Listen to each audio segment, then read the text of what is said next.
George Radcliffe, please.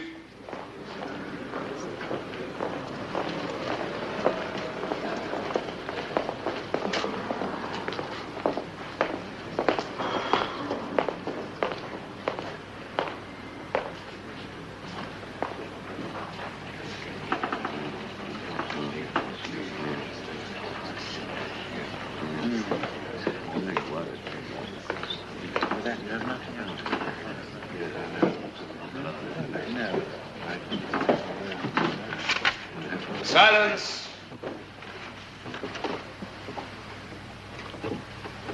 I swear by Almighty God that the evidence which I shall give shall be the truth, the whole truth, and nothing but the truth.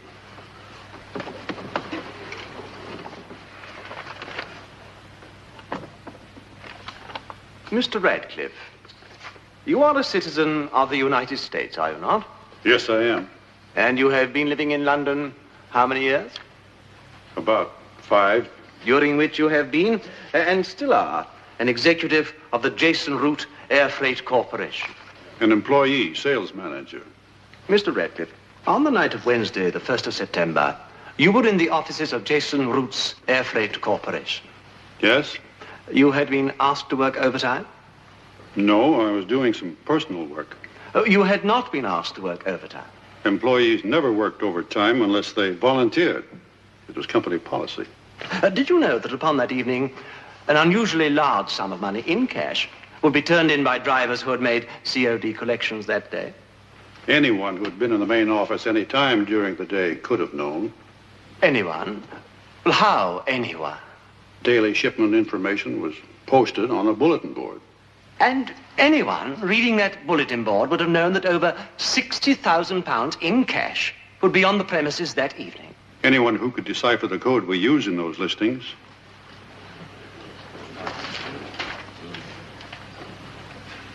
The man whose charge it is to post those listings, he would have to know the code, of course. Yes. Would you tell us the name of the man who, on Wednesday, the 1st of September, was in charge of posting?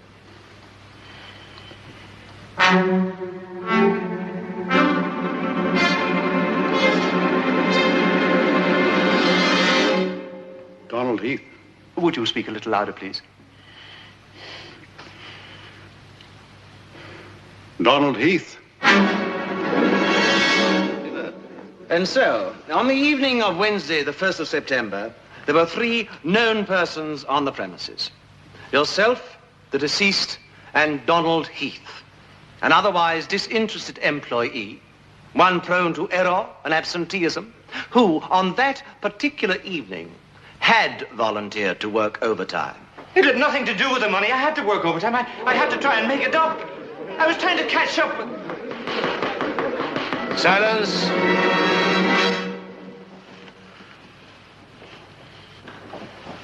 Mr. Root and yourself were aware of one another's presence? Yes, he dropped in my office. Did Donald Heath also drop in? No. No. Mr. Radcliffe, you saw Donald Heath at his desk in the main office? Yes. Did you speak to him? No, his desk was at the far end. And when I passed through, he was bent over as if... You did not pause as you passed through? No, I went right to my office. I'd run out to grab a sandwich. I knew I wouldn't be getting home till pretty late.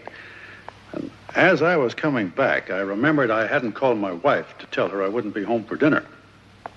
I wanted to call her quickly to tell her to go ahead and eat and to apologize. And as I started dialing, I heard Root call me. That you, Cliff? It could not have been Donald Heath who called you. He wouldn't call me Cliff.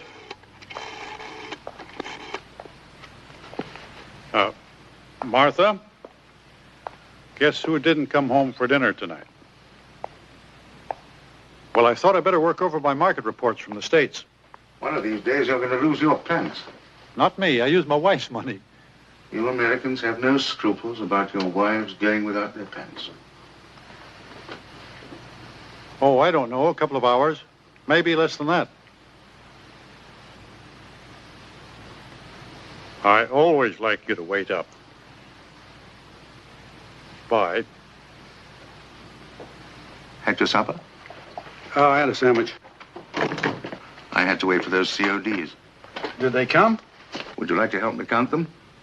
Come and see how it feels to stand in cash up to your... Don't rub my nose in it. Come into my office and have a drink before you go, eh? Okay.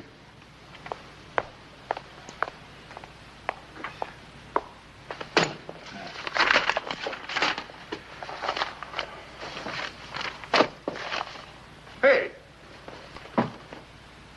Hey!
You pursued the man. You caught him. Thank you, Mr. Radcliffe. Mr. Radcliffe, when you came upon Mr. Heath down there in the boiler room, did he have anything in his hands? Yes. Would you tell the court? A bottle. He was not holding a satchel containing 60,000 pounds? No. Thank you, Mr. Radcliffe. No doubt you become aware in the course of the trial that the boiler room was searched, and searched again and again, but neither the satchel nor the 60,000 pounds were ever found. Yes. Yet you are certain that the man you saw run from the office of the deceased, a satchel in his hand, and the man you came upon concealed in the boiler room, a bottle in his hand. You are absolutely certain that these were one and the same man? Yes. Please think carefully, Mr. Radcliffe. You could in no way be mistaken. There was no one else down there. The officer and I made sure of that. I don't know what happened to the money. Forgive me, Mr. Radcliffe. I'd no intention of ruffling you. But do you not think it possible that the man with the satchel entered the boiler room and then went out again through another exit, while the prisoner, Donald Heath, had been down there all the time, in fact, for the whole time of the robbery and the murder? Might not such an explanation be possible? No. Well, then, you may as well step down, Mr. Radcliffe.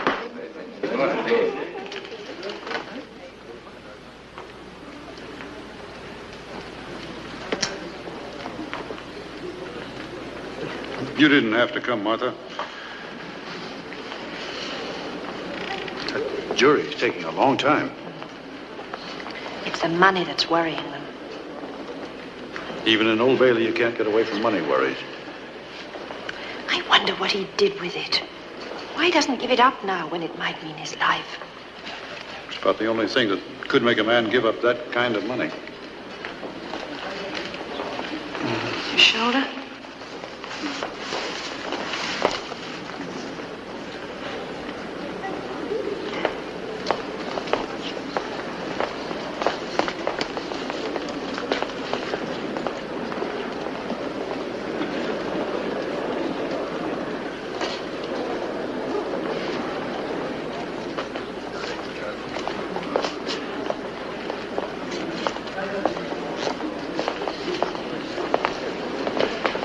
Quite a deal. This could be it, Martha. Who is he? My future partner. If nothing goes wrong.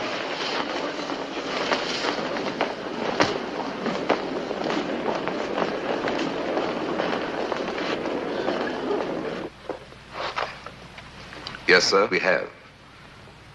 We find the defendant guilty. No. No. No, I swear to God, no. You've got it all wrong. Radcliffe.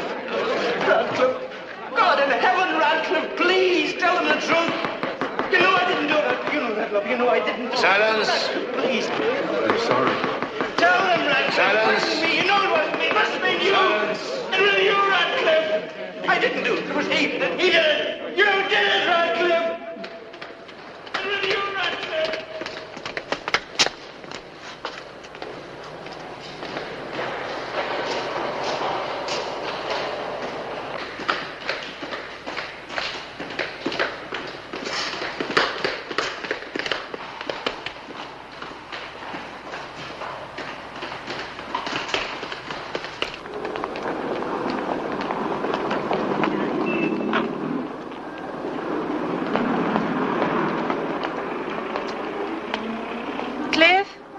Go home.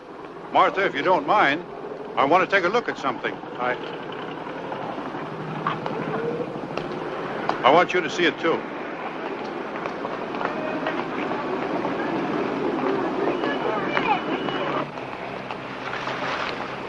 Now, there it is.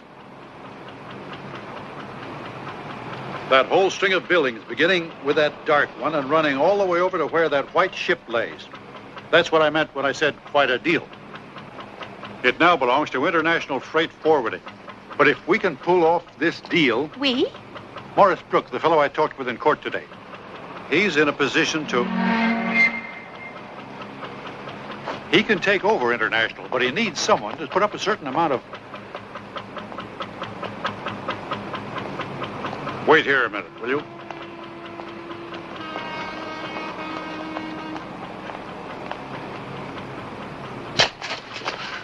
What do you want? Why do you ask? You were following me. You were in court. As I have been following you, haven't I? Why? Simply drawn, Mr. Radcliffe, irresistibly and all that. What are you? That warms it, Mr. Radcliffe. It's been years since anyone cared enough about Jerry Clay to ask him what. I'm a counselor at law. Take it, it's worthless. The bar, a retired man. What do you want? To thank you for your superb performance in court today. How admirably you told your tale. Standing there like truth carved in brass. No, I assure you my interest is purely professional.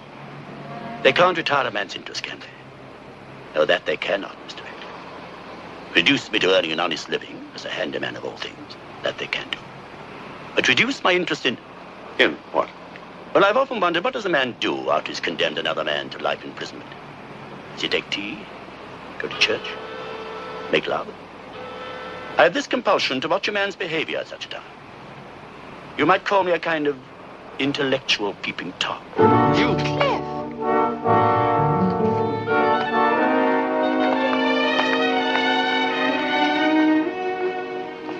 Some kind of a nut. Did you hear what he said? You looked about to kill him. What did he say? Nothing. You're cold. Mm-hmm.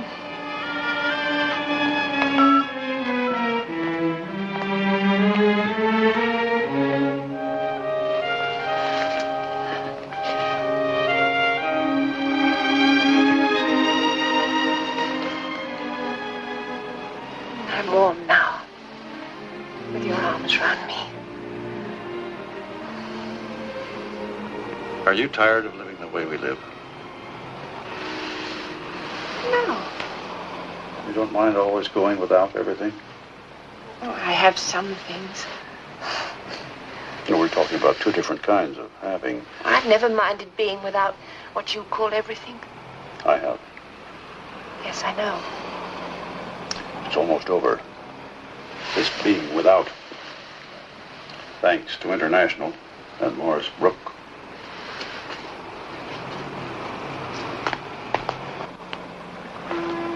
Do you know how long I've been waiting for this chance, Martha? All those years in the States after the war and nothing happening, nothing. And then coming over here and more nothing. That man, Brooke, you said he needs someone with a certain amount of money? And the knowledge of the freight business. You have the knowledge. I have the money, too. You don't think I've been playing the stock market just to be playing with something, do you, Martha? Has something good happened?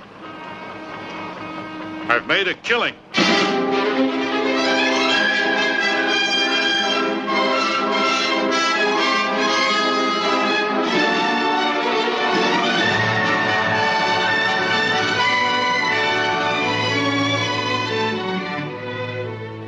I put your plane ticket in your briefcase, Mr. Radcliffe. And as usual, our Mr. Collett will meet you at Orley. Oh, the conference is being held at 25 Rue d'Astorge. I put it in your notebook, along with some other reminders. What's this name? Castor, as in oil.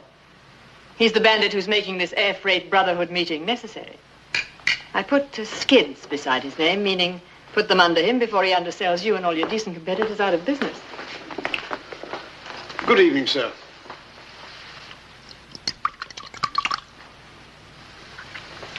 Thank you very much, sir. Oh, incidentally, I recall your being dissatisfied with your hotel room when you went to Paris last year. Oh, no, it was the year before. Was that just because Mrs. Radcliffe wasn't along? How do you remember every little thing I tell you, Miss Osborne? You pay me well. Oh, Mrs. Radcliffe isn't going with you tomorrow, after all, is she? No, I'll just be gone a couple of days. I didn't leave you a reminder to send her flowers. No, you don't have to remind me to do that.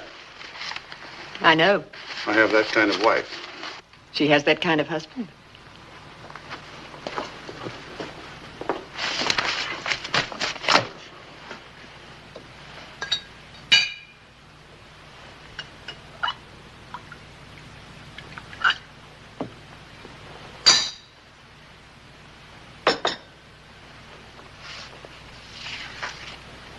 Happy night out, darling. Well, have I forgotten one of our anniversaries? Oh, Miss Osborne wouldn't let you. I gave her a complete list 5 years ago, the very day you hired her, to be exact. And I add to it from time to time. You look mighty special tonight. Mm-hmm. Something on? No, pure lark. Care to indulge me? Is that a crow's foot right near your left eye? Well, take me somewhere elegant and dim and tell me it isn't. I was kidding about the crow's foot, but you do look a little... are you upset underneath all that finery? Oh, no. No, I'll wait until you finish up, and then we'll go and have dinner And then ride home. Relax and read about world tension. I've got to go through some of this before we leave.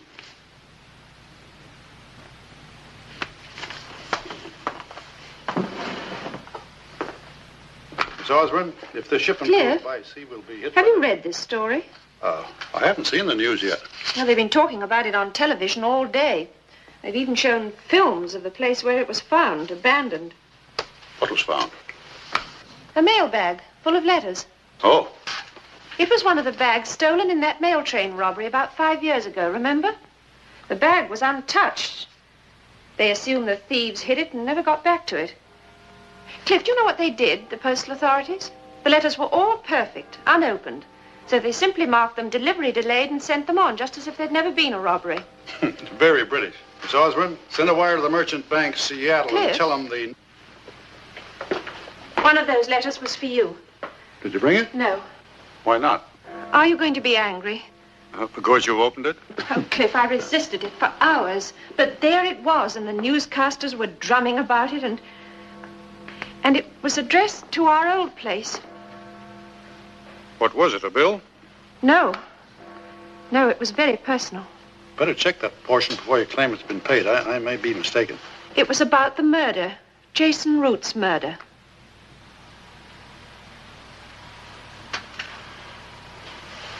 Where is it? I threw it away. Where? I thought the first thing you'd ask is why. In the wastebasket in your room. All right. Why? Because of what it said. What did it say, Martha? Radcliffe, you killed Jason Root.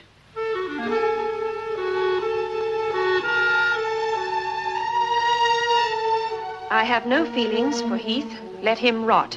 But I do feel for that £60,000 that you helped yourself to. And my feelings should be worth $30,000. Get it to me within 10 days or I'll go to the police. And it was signed Jeremy Clay, Box 211, London. You know what I think? You believe it. Oh, Cliff, don't even joke. It's nothing but blackmail. Who's the clown that found the mailbag? He threatened to go to the police if he didn't hear from you in 10 days. But you never got the letter, so he couldn't have heard from you. And he obviously didn't go to the police. He didn't write again or call, did he, Cliff? This is really bothering you, isn't it? No. Well, yes.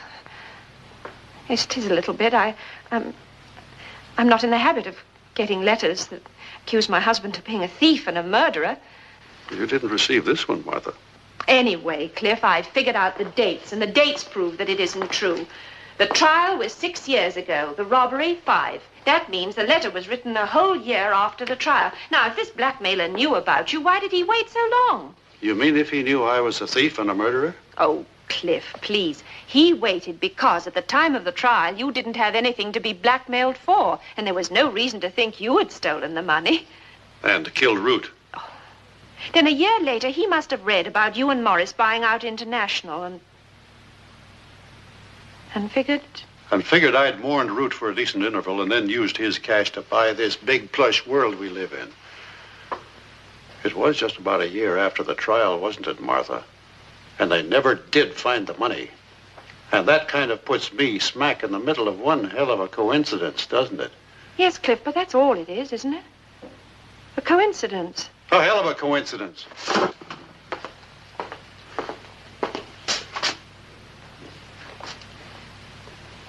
Dinner at the club all right with you? Yes, of course.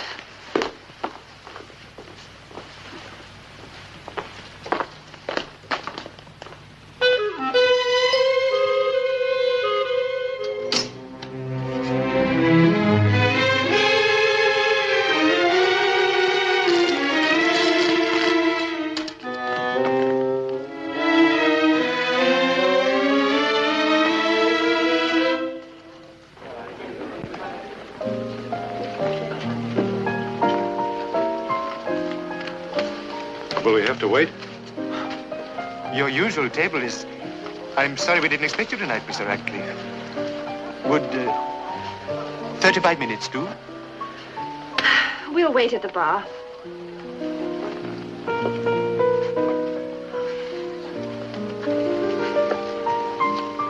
Oh, you care to? Thank you. Thank you. The usual?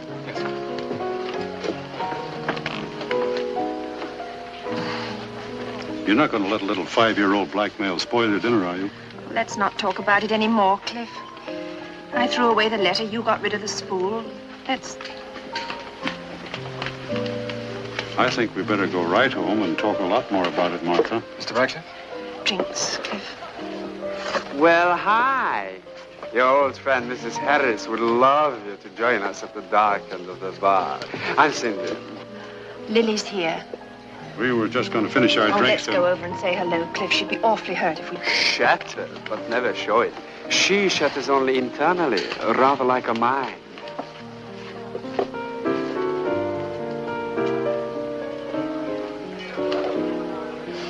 Darling. Nobody told me you two would be free tonight. Well, how are things in paradise? Oh, did you meet my Mr. St. John? Manfreda, these are my Ratcliffes, George and Martha. Buy them drinks. No, we have... Oh, man is my latest young man. I support him while he writes his ponderous little plays, and in return he keeps me from growing too old while my husband does the diplomatic circuit. Have you heard from him lately, Lil? Only by check. Isn't it terrible of me? I love having everyone suspect everything. Do you suppose I do it to feel superior? I mean, knowing I'm innocent and watching all those inferior people suspect the worst. Suspicious people are inferior, aren't they? No, not all. Not to begin with, anyway. Well, believe it or not, I am innocent. All I've really been doing with Manny is trying to get him to write one of those angry dramas about young people fighting out their problems on a mussed bed. I deplore anger. The most I allow myself is petulance. Admittedly, it's somewhat feminine, but then feminine emotions are easier to understand. Don't you agree, Mr. Radcliffe? I don't know. My wife doesn't get emotional too often. Be quiet, Manny. Buy me a drink. Shall we dine together? Just the four of us. We were just on our way home. Well, just the three of us. Well, Cliff has work to do. He's going to Paris in the morning. You're not going? No. Oh, well, of course, we'll do a bit of shopping together. I'll call for you about 10-ish. And while we're shopping, you can tell me about all this. Night. Going already? Good night, Mr. St. John. Cindy.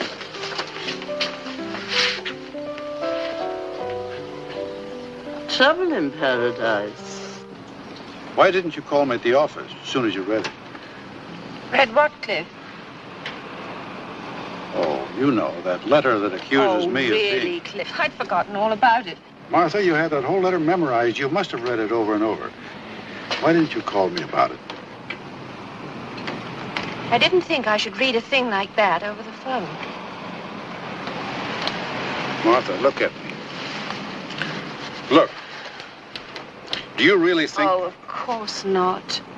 You're my husband, and I love you. You couldn't be a murderer.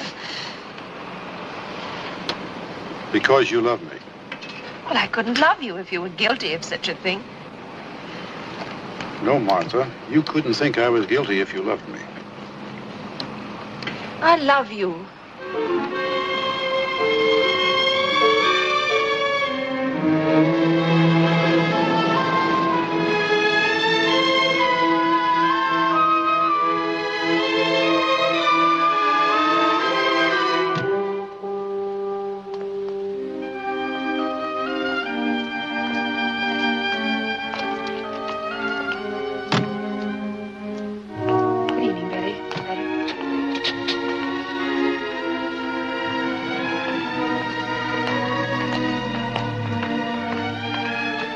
Martha.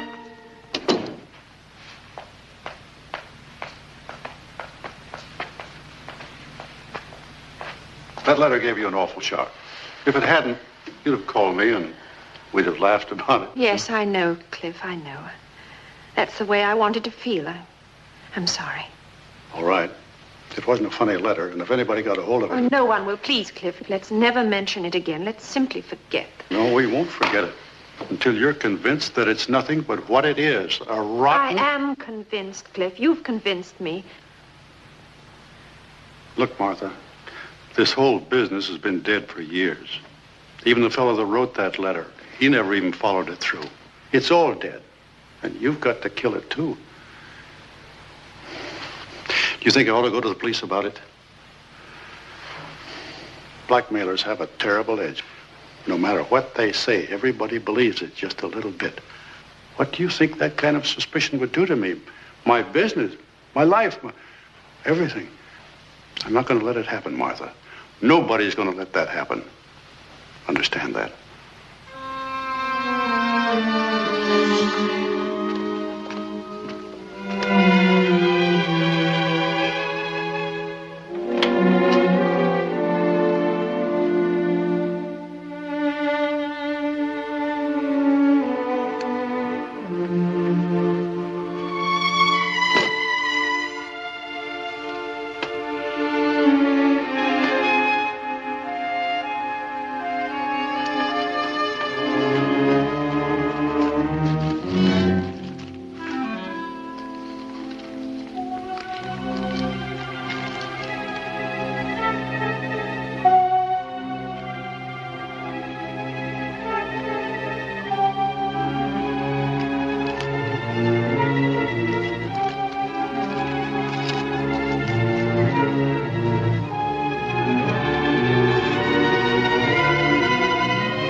Martha? Cliff, you have to be up early. You know how we are when we start talking. All at once, it's morning. We never did get around to dinner. I'm not hungry. Why don't I bring up some sandwiches and we'll sit and talk and... No, Cliff, please, I can't.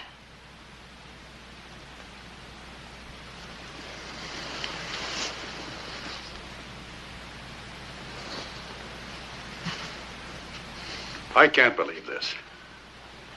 We've been married too many years. We know each other. We know everything about each other.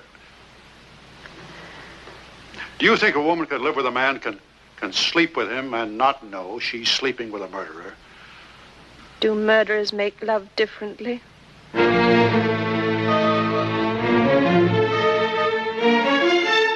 Cliff.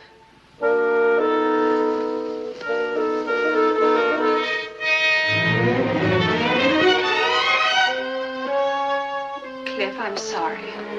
And you're right. I'd know, somehow. Come to bed. If you doubt me now, Martha, it's because you've doubted me for a long time. Maybe since I made all that money. Maybe before that. Maybe since the trial. Oh, no.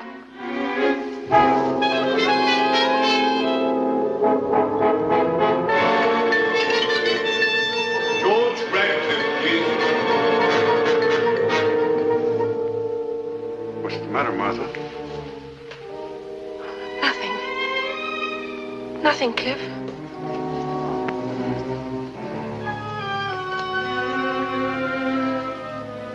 I have that work to finish up. I think I'll sleep in the study so I won't disturb you.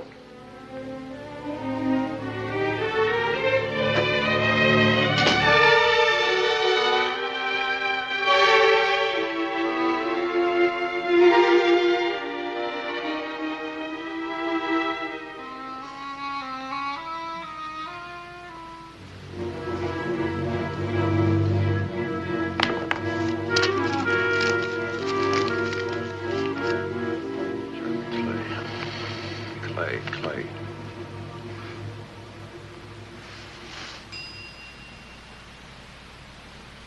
Information. Do you have a listing for a Jeremy Clay?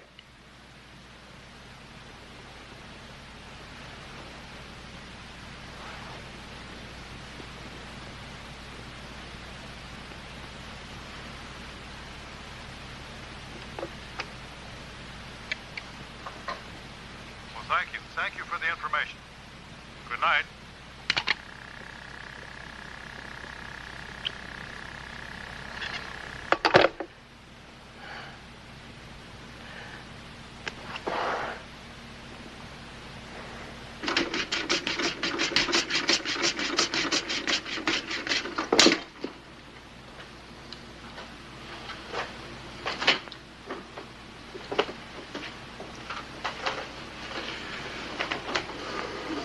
Cut yourself. Why don't you use an electric razor? My father gave this to me on my 13th birthday. Did you need it at that age? Well, I've always had more than my share of whatever they call those male things, hormones or something. Yes, I've noticed that about you often. Anyone hearing us making this self-conscious small talk would think we'd spent the night together. You packed? Last night. Didn't you work? I'll try on the plane. I didn't go to sleep right away. I almost called you, but I thought you were working. I heard you on the phone. You want to know who I called, don't you? I wanted to last night. I'm not very proud of it. You're acting like a wife who's just begun to suspect a mistress. Only your suspicions are worse. My suspicions? Aren't you? Suspicious? I don't know. If I'm acting like I am, it must mean I am. At least a little. You can't be a little suspicious, Martha. It's like virginity. No degrees. You either are or aren't. Cliff, I'll cancel my shopping with Lily and go with you to Paris. I want to be with you. No, I think you need a few days alone to think. Oh, but I don't want to. Well, do. And before I get back, have it all straight in your mind, get your mind all cleaned out. Oh, yes, I will, Cliff, I will. I don't know if you will, but you better try. Martha, I don't want to have to prove anything to you. I resent it. I want you to believe me. I don't need proof. Sometimes we all need proof, even if we shouldn't.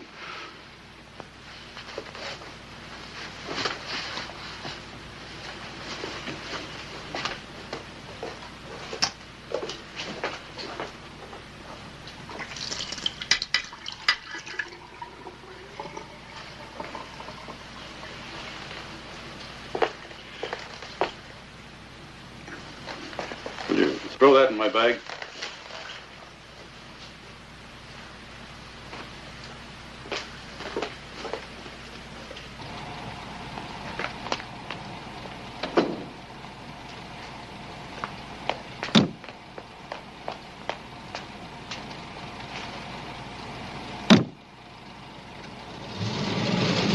Well, of course, you haven't told me the whole thing, Martha, and I don't blame you because heaven knows I talk. But I do think the last place in the world to allow a man to go off door, even when relations aren't strained, is Paris. Of course, being a woman, all I know about that side of Paris is what men tell me. But if I had a husband like George, if I even knew a man like George, I'd be on the next plane. George is in that taxi, Martha. Lily, please don't play pranks. Pranks? George is in Paris. I saw him in that taxi. No, Martha, George is not in Paris.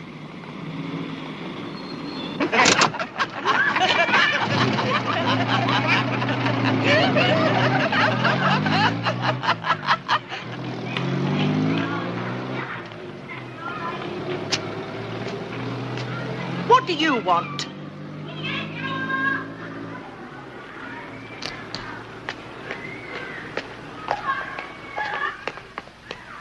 Who gave you the right to come barging in here? I was given this address for Jeremy Clay. By whom, may I ask? Someone helpful. Pity we can't all be that way. Helpful, that is. I can help you. Follow me. Thank you.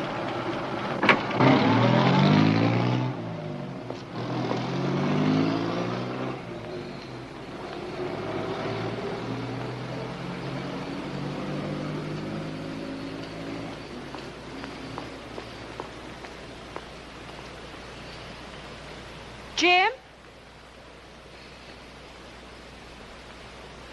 I'm sorry I can't ask you to sit down. Do you know where I can find Jeremy Clay? Well, I said I did, didn't I? Oh, sit on my half of the bed. You see now why my wife left me? She said she didn't mind going without board, but at her age she really wasn't going without bed. The lusty creature. Look, I'm late. Bibliomania, it's called. That's what I have. Where can I find Jeremy Clay? Now, we'll come to that later. I started my collection with Bibles and then worked from holy selectivity all the way down to what is known as books of an unexpurgated nature. The kind that nice folk think you can only buy in Paris.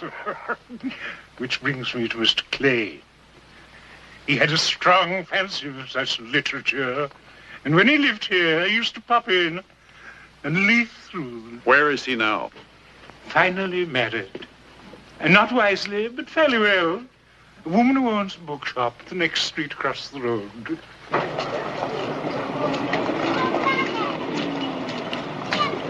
Lovely object.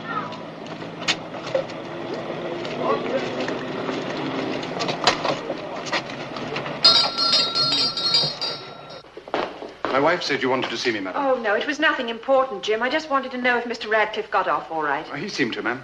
Was his plane on time? Yes, I think so. Did you see him board the plane? No, I let him off at the check-in. Oh, yes, thank you, Jim.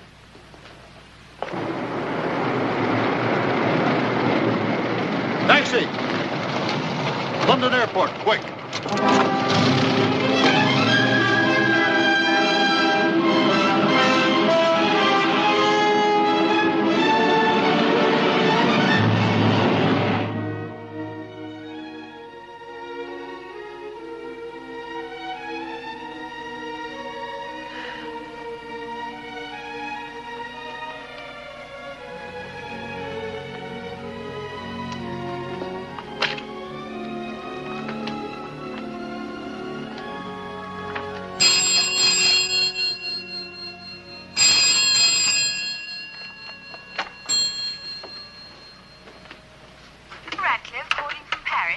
Yes, all right, Betty, I'll take it. Hello, Cliff. No, I was awake. How does Paris feel? Well, you're the sort of man who should never go to Paris without a woman. Yes, of course I miss you tonight. I missed you today, too. Oh, well, it's probably only one of Lily's pranks, but she said she saw you in a taxi today, in town. Do you think Lily would play that kind of a prank? Are you still on, Martha? Say, look, I've got to get this conference started. I'll call you in the morning. Oh, Cliff, wait. I can't seem to simply ask you directly if you were in London today. I'll call you in the morning, Martha. Good night.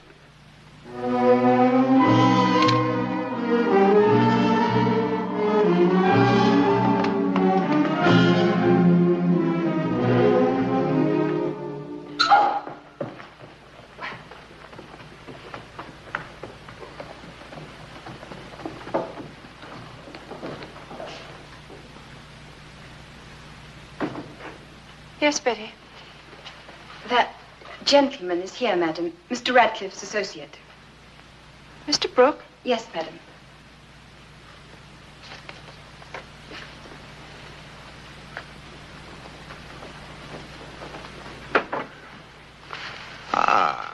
I'm sorry to barge in like this, Martha, without calling.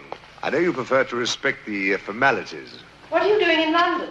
Business? It must have been very vital to pry you out of your New York. It is very vital. George is in Paris. I know. Would you mind airing out the guest room? Miss, will you take my bags, please?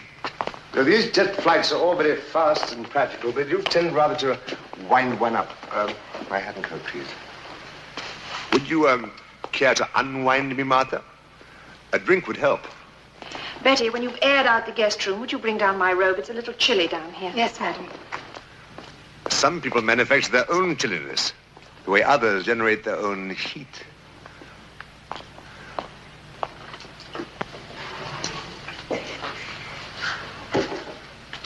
Martha, you're the perfect hostess. Even though you may not care for a guest particularly, you remember what he drinks.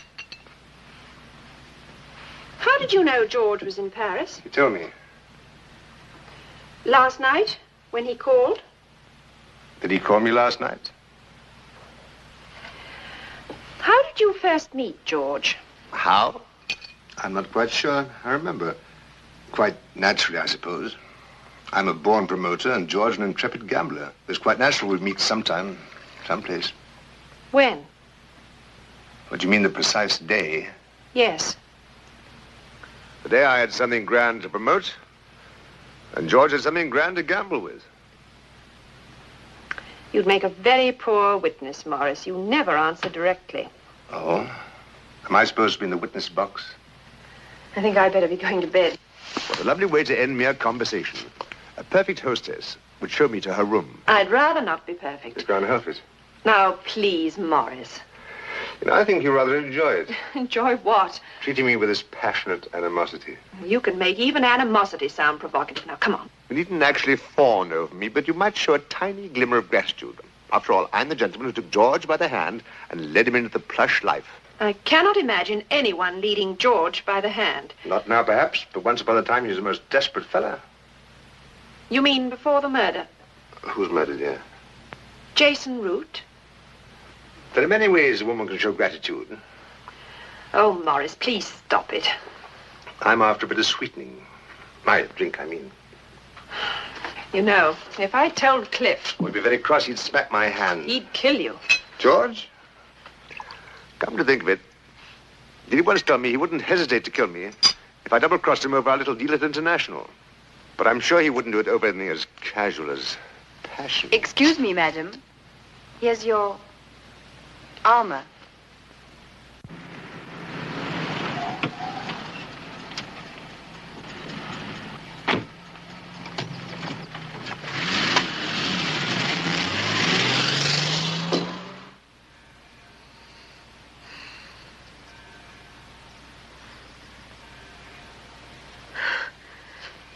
Oh, I thought... That meeting can be finished any time. This has to be settled now, Martha. Finished. That's why I came back. Oh, I feel so bad.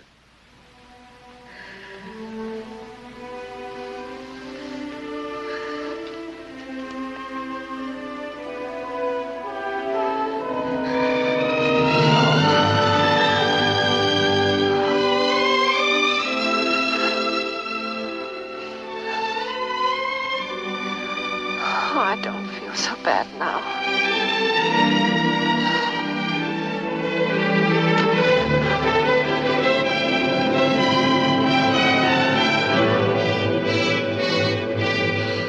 I was in London yesterday. I don't care, Cliff. I was looking for Clay to make him... Oh, don't talk. To make him admit he was lying when he wrote that Well, you know he was. Well, admit it to you. Did you find him? He wasn't there. You'd like to hear it from him, wouldn't you? That's the kind of proof that would convince you, isn't it? No. No, I feel convinced, Cliff. I feel convinced now. That letter wasn't enough to do this to you, Martha.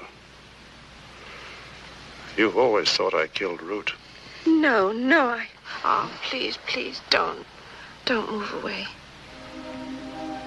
I won't. If you don't want me to. I love to hold on to you, Cliff. I love you. Always have. I always will. I promised. That first time, when we rented the little cottage in East Hampton. West. Was it West?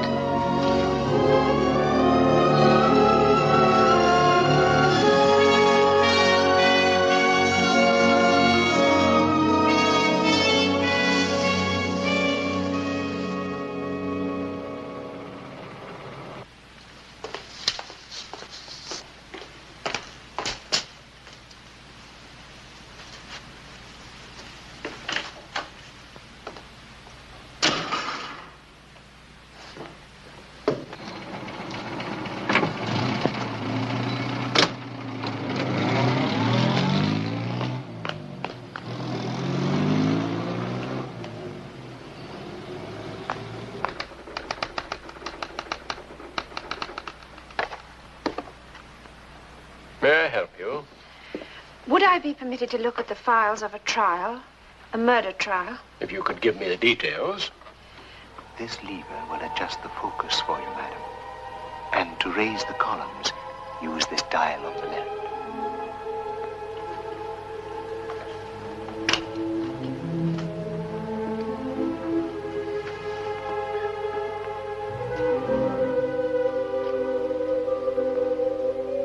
You did not see Mr. Radcliffe return to the office? No.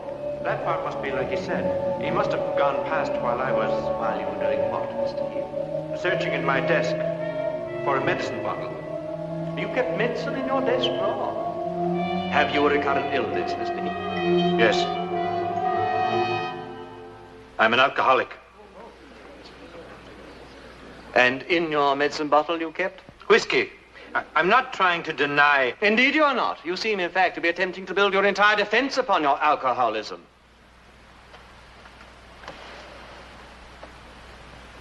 You found the bottle? Yes. And? Well, I knew that Mr. Root was in his office. Indeed. But I had to... I couldn't go on and work my overtime without at least...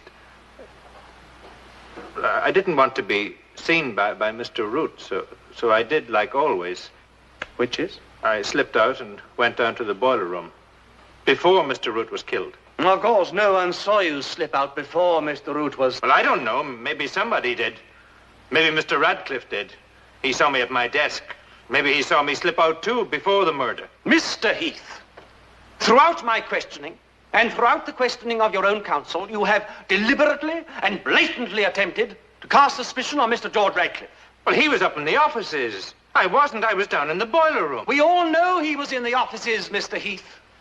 We also know that Mr. Radcliffe, in the company of a police officer, pursued you to the boiler room. Well, then he was chasing somebody else. It wasn't me. Somebody he knew, maybe. Maybe an accomplice. But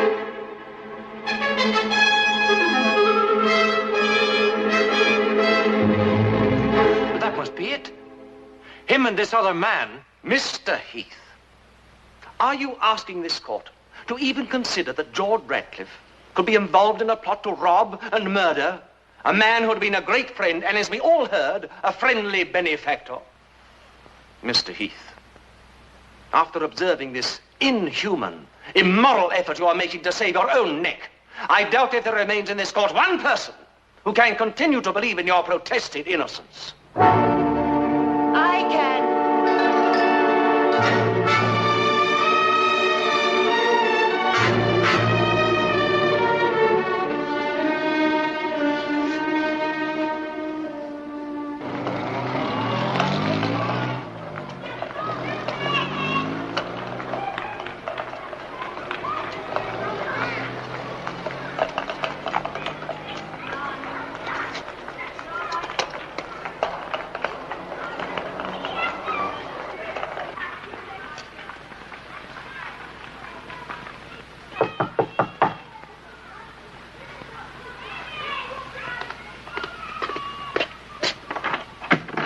Yes? Mrs. Heath. Oh, may I come in? I thought I'd never forget your face. Any of those faces. Funny how I almost did. Well, what do you want? Please, may I?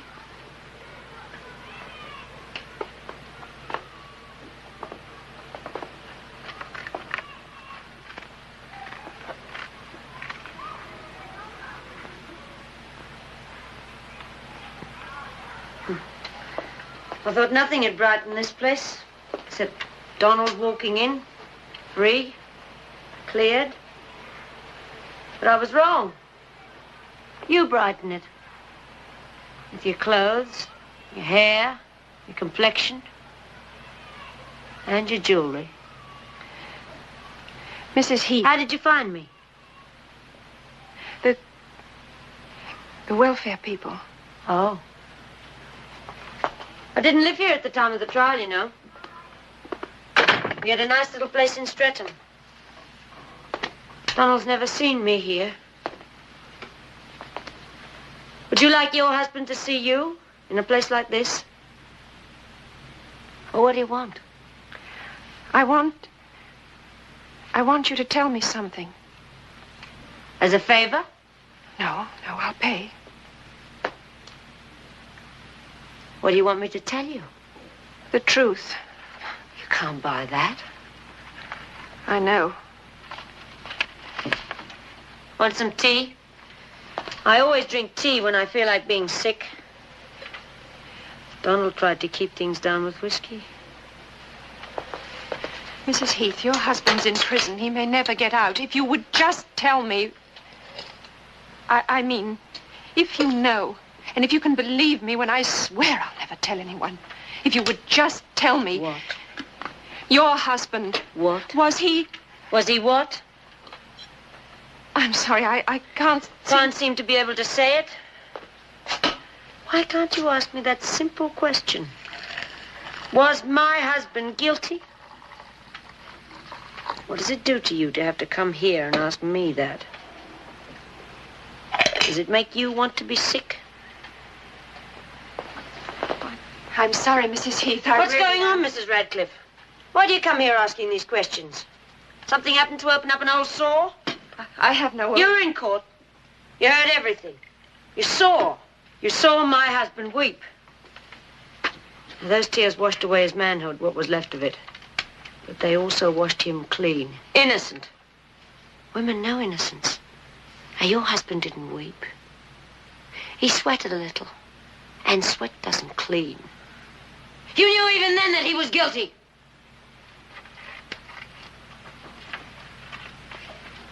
Women know guilt, too, you know. Well, if you've lived with it all these years, why can't you go on anymore? It never even crossed my mind.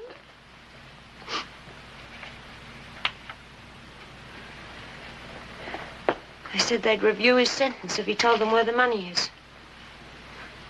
You think he'd let us live like this? In this garbage pit if he had that money? Do you think he likes jail? If he knew where the money was, if he could touch it, he'd tell. Donald would tell. He's cured, you know, of that drinking business. He's got a half-nice color to his face. Like when I first knew him. I guess your husband's got a nice color to his face all the time. The money he's got. You can buy sunshine, even in London. What are you throwing away there, Lucy? You have to believe your husband's innocent, don't you? You have to blame someone else. I blame the rats. Here, look. Hungry rats always get the bait without getting caught.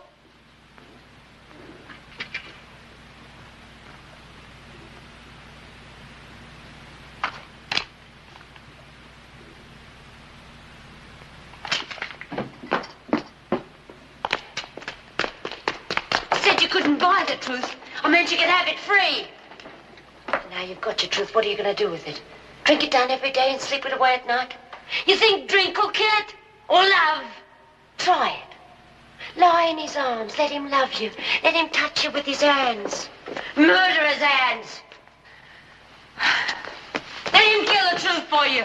Just the way he killed Jason Root. And my Donald. And maybe someday he'll kill you, too.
What are you doing in this place?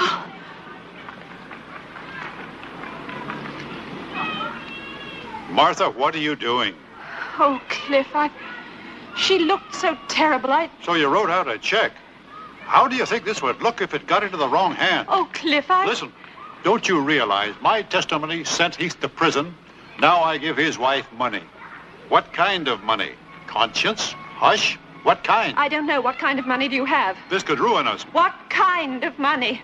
Martha. Tell me, where did you get that money? We'll talk about this at home. No. Right here. Now. Cliff, where? I told you I made a killing. Oh, I know that phrase. Down the years, it's made bad dreams. In the stock market, Martha. I explained it to you. That day by the river, remember the day I showed you International? Yes, I know. I remember the day of the trial. You explained. Yes, I know. You didn't understand? Yes, oh, Cliff, I don't understand stocks and takeovers. Cliff, did you explain? What did you explain? Tell me. I have the papers at home. Notes, receipts. I'll show you how I did it. Tell me. I borrowed. I bought. It was a gamble. I put us in hock for the rest of our lives, Martha. On a tip from a man in the States I'd never even seen. I'd only talked with him on the telephone. I had to take the chance. Brooke was waving that deal in front of me. I needed a lot of money. It was a gamble, Martha. Nothing more. It sounds so... Oh, why can't I believe you? You still can't? Oh, Cliff, take me home. Show me the papers, the receipts, anything. I wish I didn't have to be shown, but I hope I can find them, but maybe they're in my office, in the files.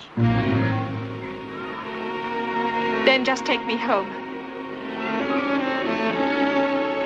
I'll get them tomorrow? Yes, tomorrow.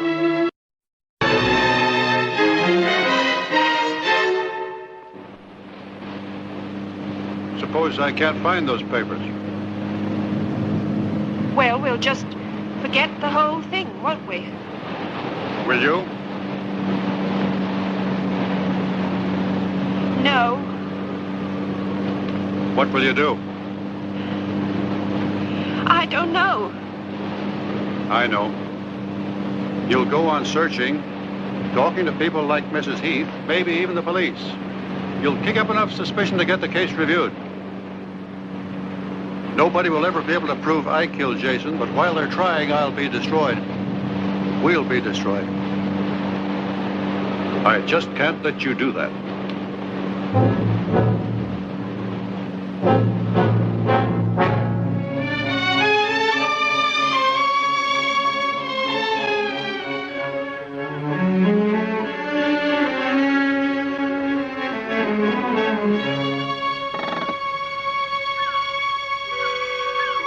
I needed that drive. The old American cure-all, a long drive in the country.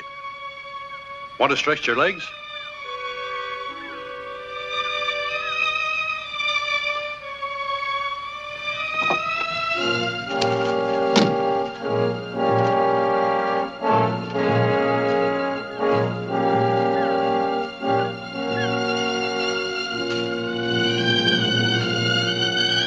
Come on, feels good. No, I'm all right, Cliff. Stretch them for me.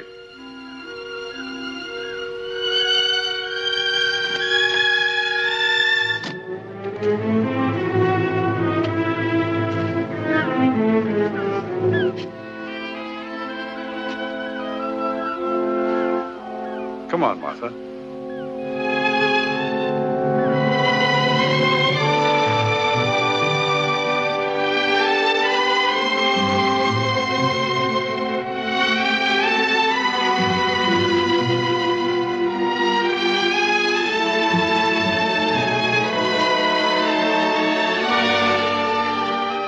Buy that cottage in East Hampton. West. Remember how we wanted to own it? A place to run to if we ever had to run.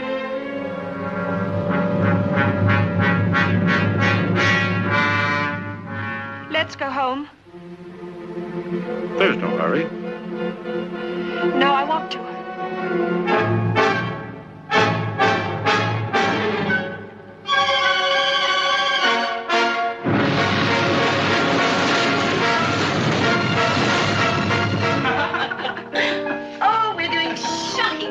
Your liquor supply. Come and help us.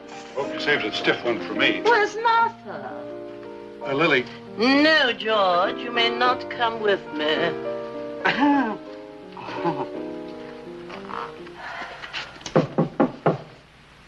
Cliff? It's Lily. Oh, Lily, come in.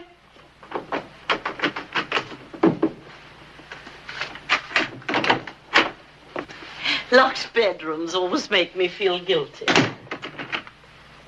You all right, darling? Yes, I'm just tired.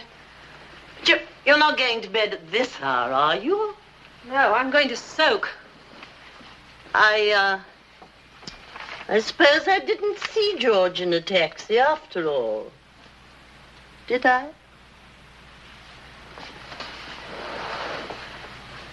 It was George.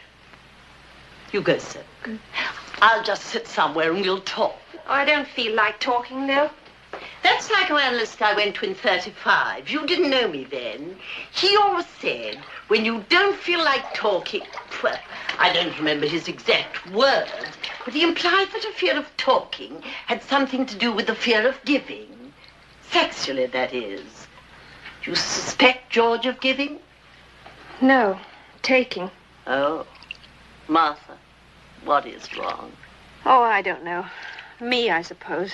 Oh, if you're all ready to blame yourself, then I know exactly what's wrong. But it isn't necessarily true, you know. It is always the wife's fault if the husband strays. I mean, even some unmarried men stray. You sure? No. You only suspect? Yes. Suspicion. The black plague of our middle years. Ugh. The things that can make you love men. What? Oh. Oh, that's just one of those little things that grow between a man and a woman who live together. What are you talking about? His razor. I always wash it for him. I left in such a hurry this morning. Well, there is one consolation, Martha. Eventually, whatever they're doing, and regardless of whomsoever they may be doing it with, it's over. Yes, it must be nice to have it over with.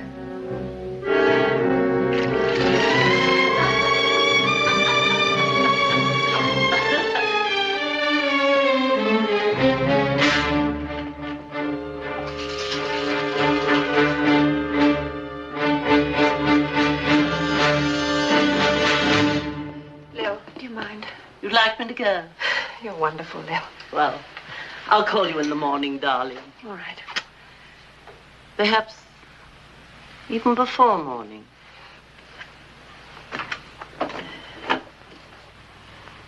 Run out of girl talk? Oh, run along and say our goodbyes to George, Manny. He's gone. Taking the other fella to the airport. Sure you got that business straightened out, huh? Did my best. Thanks. We're in good shape. Nothing can hurt us. Well, I can't think of anything ordinary that could hurt us. Anything out of the ordinary, prevent.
Come in. Oh, Cliff, help me. How? Help me. How? I feel in the middle of some place, high and empty. I'm frightened. I've always been so closed in, Cliff.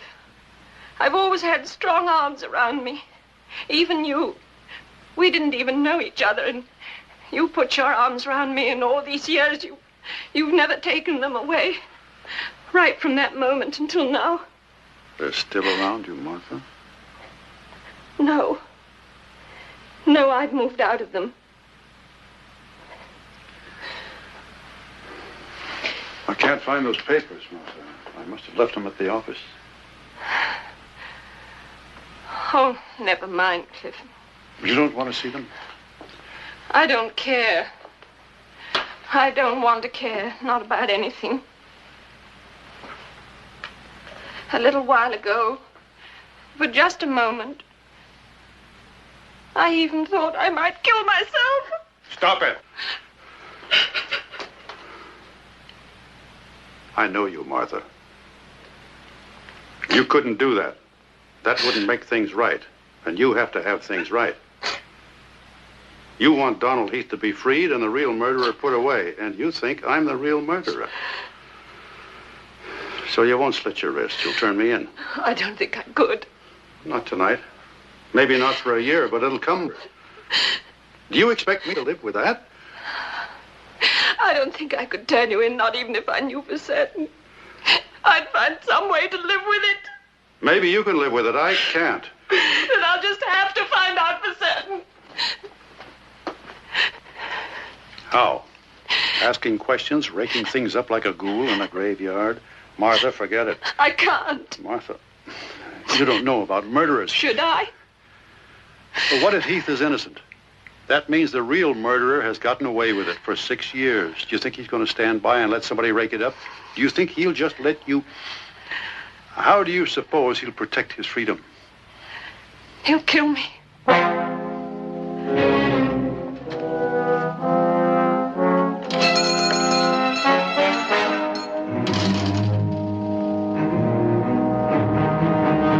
Yes? Oh, Can I help you, madam? Is Mr. Clay here? Mr. Jeremy Clay? In the back. Pay me when you leave. Thank you.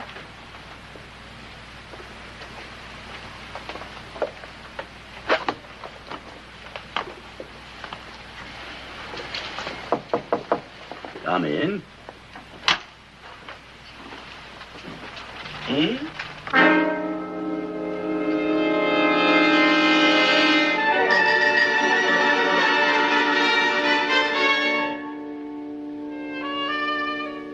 I'm Martha Radcliffe.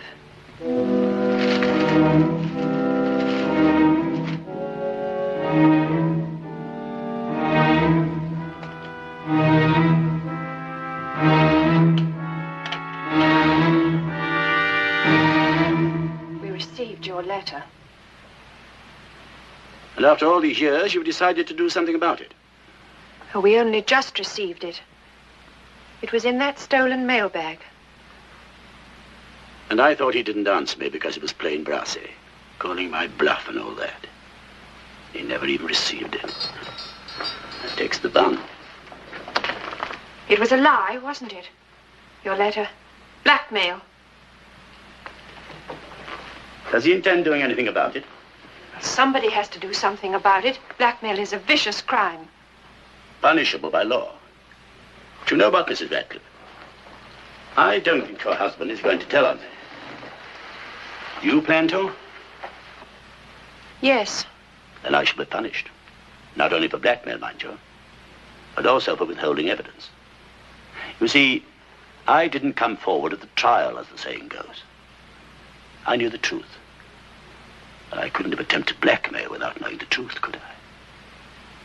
What truth? Your husband murdered Jason Root. That's why I was afraid to press him. One is careful about harassing a murderer. Oh, Cliff. And I must admit there were many times when I was tempted to press him. I could have used the money. Once or twice I even strolled by that cozy little cottage of yours in Regent's Park. I paused by the gate, looking, petting the brass gargoyles. Brass. Everything about your husband's brass. Does he know you've come here? No, he's left. Left you? Left you alone with all this terrible knowledge? I don't believe you. Think clearly, Mrs. Ratcliffe. If I'm arrested for blackmail, your husband will be arrested for murder. Don't think I won't tell them everything. They won't believe you any more than I. Everything, Mrs. Ratcliffe. In splendid detail. Exactly how he did it. Exactly how I saw him do it. You saw him do it? I'd no right to be there, of course. I didn't work there anymore. I had worked there. They were glad to have me at first. After all, a former lawyer does make rather an elegant handyman. You were there? Yes, they were quite glad to have me. Till the day they caught me helping myself to that fine store of bourbon whiskey that Mr. Rook kept in his office. Then they had to let me go. Now and again I'd steal back. At night, of course. Not that I ever drank the stuff. I merely sold it and spent the money on more exotic vices. And you let them convict an innocent man? Would you rather I let them convict your husband? Don't think I didn't feel a twinge now and again for poor Heath. He told the truth there in court. Pity the truth always sounds so untrue. If he hadn't been so mad for a drink, he might have had me for his very own witness. You see, as I was stealing up the stairway, he was stealing down.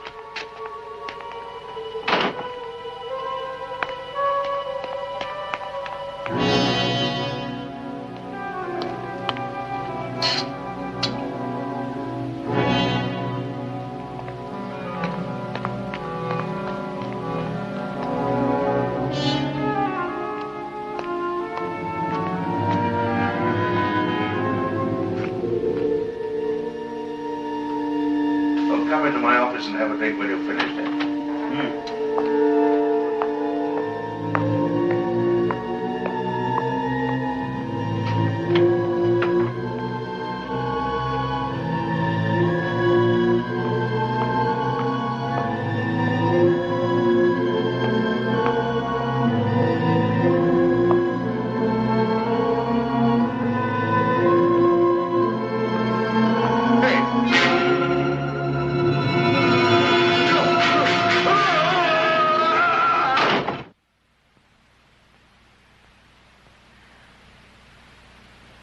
Now what do you do, Mrs. Ratcliffe? I've already thought of killing myself. It seemed the easy way.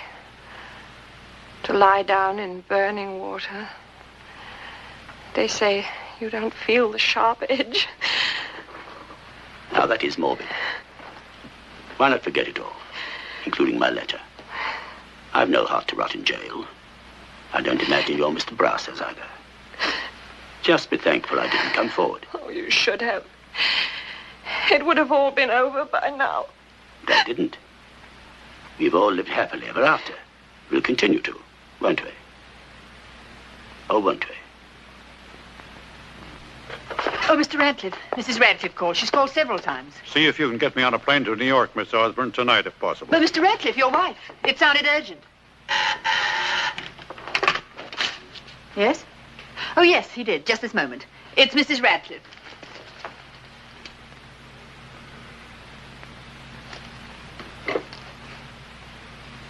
Martha? And I believe him. You called me back to say that. I couldn't not say it, Cliff. And now Clay has you convinced I'm a murderer. Now you think you can live with it. I want to. I married all of you, Cliff. And I'll never mention it again. I'll never even think of it. No? I'll put it away wherever people put things like this. Wherever these things are hidden. Of course you'll never tell anybody. No, never.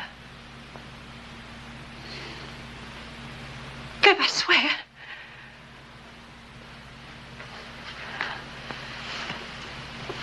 Oh, Cliff, stay. How the hell can any man live with a wife who might turn him in any time she damn well feels like it?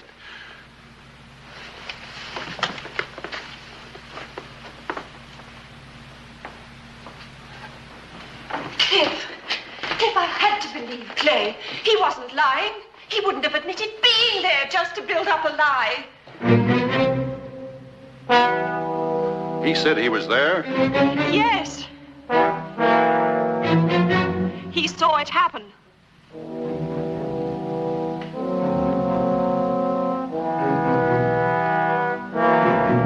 That's unfortunate for him.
торжественно отмечалась в Москве.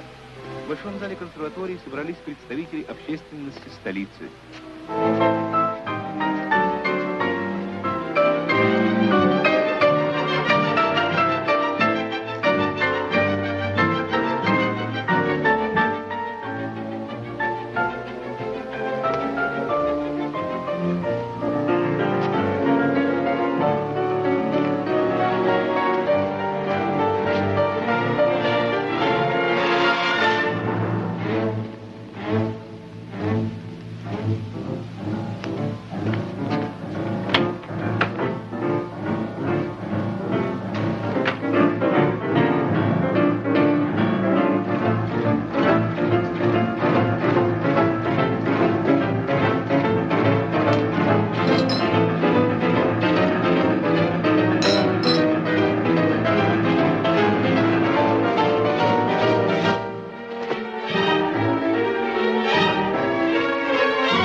One up to Wolves in the 15th minute.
Hello. Lily? Lily, I'll call you back.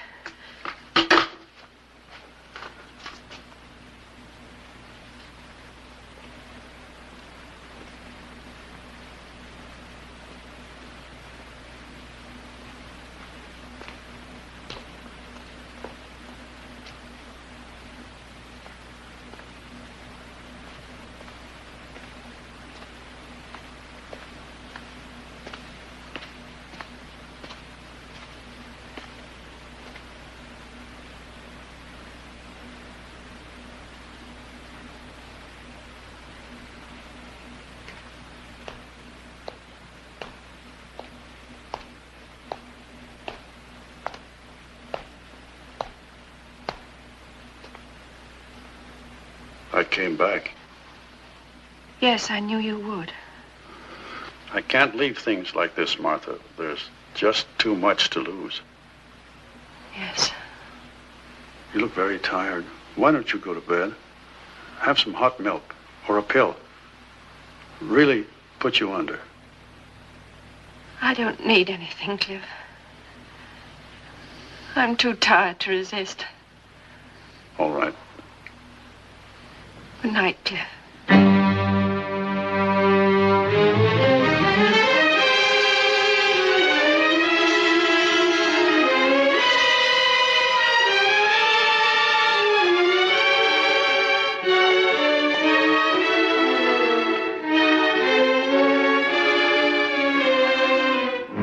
Coming up.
Oh, Cliff, I'm so sorry.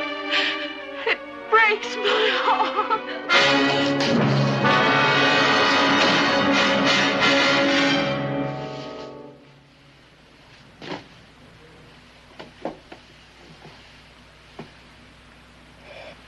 Regret this. Telling you I was there was as good as telling you I'd killed Root. Then sooner or later you'd see. Then where would I be?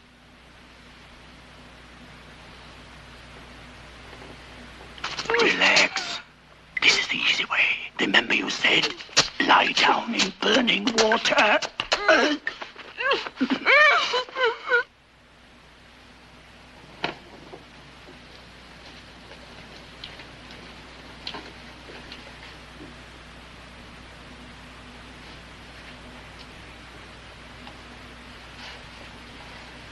Oh, Lord, I wonder if women get naked when they kill themselves this way.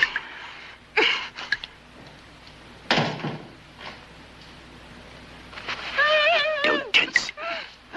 There. I told you too much today. I always tell too much.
told her I was there.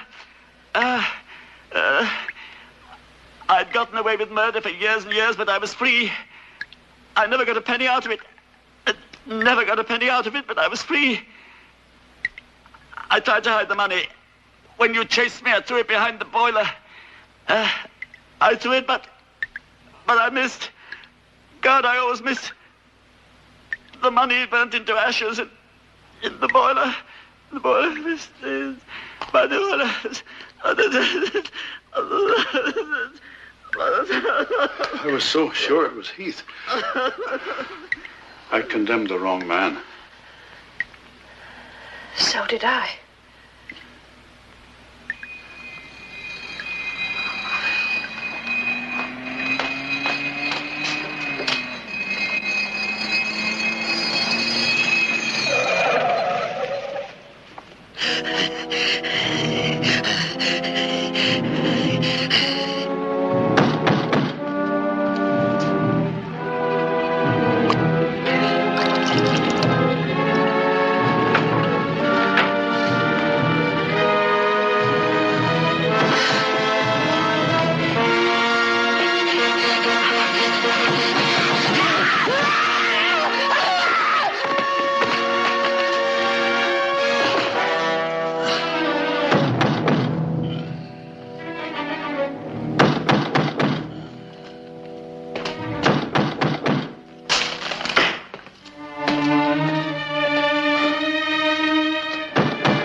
Ladies and gentlemen, you now know who killed Jason Root. Please do not reveal this secret to anyone.